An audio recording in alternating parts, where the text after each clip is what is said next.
ओडिशा आंचलिक टीम सत्यर विजय। सदंकोई हाईस्कल विभिन्न अनियमितता अभियोग सदंकोई हाईस्कल विभिन्न प्रकार अनियमितता चलता अभियोग नहीं जिला शिक्षा अधिकारी निकट में अभियोग होइछि।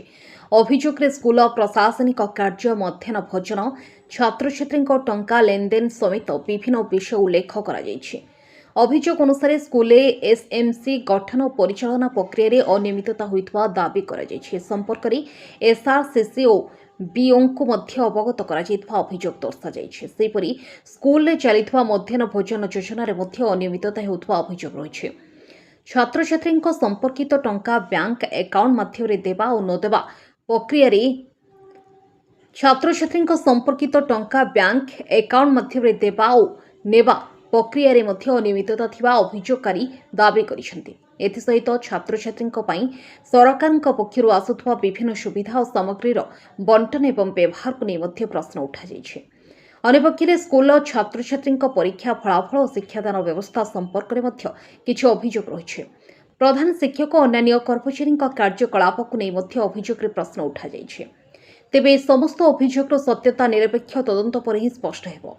तेणु सदंकोई हाईस्कल उल्लेखित समस्त विषय तदंत कर सत्यासत्य जानिबा सह आवश्यक पदक्षेप नेबाको अभियोगकारी जिला शिक्षा अधिकारी को अनुरोध करिसेंति।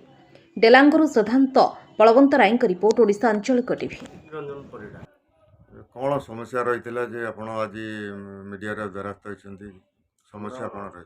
राज्य सरकार शिक्षा विभाग उन्नति एवं आधुनिकरण जो कोटी कोटी टका खर्च करछंती आज मूल लक्ष्य ठारू दूरे जाउछि। जार ज्वलंत उदाहरण होछि सडांगई उच्च विद्यालय।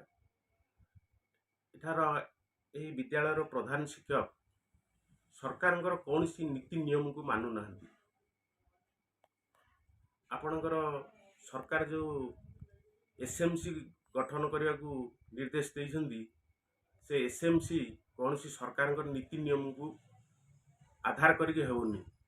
109 अभिभावक थिला बेले 12-14 जन अभिभावक उपस्थित अछंती बैठक रे, किंतु एसएमसी गठन कराई कोरम अभाव रे एसएमसी गठन होइछि। ये विषय रे आपण काहे अवगत करैथिला? ए विषय रे अभिभावक माने बीओ को जणाइछंती एवं डिस्ट्रिक्ट एजुकेशन ऑफिसर को जणाइछंती।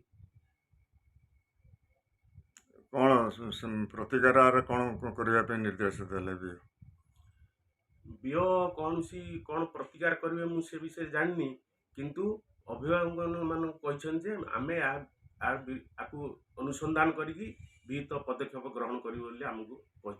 बर्तमान गार्डियन मानक जन असंतोष प्रकाश पाँच पिला भविष्य को लेकिन खेल खेल कर बर्तमान स्कूल परिचालना कमिटी एथिका संपूर्ण दायी रही ना हेडमास्टर विरोध में कौन कार्यानुष्ठान ग्रहण कर? बर्तमान परिचालना कमिटी तो स्कूल नथिला।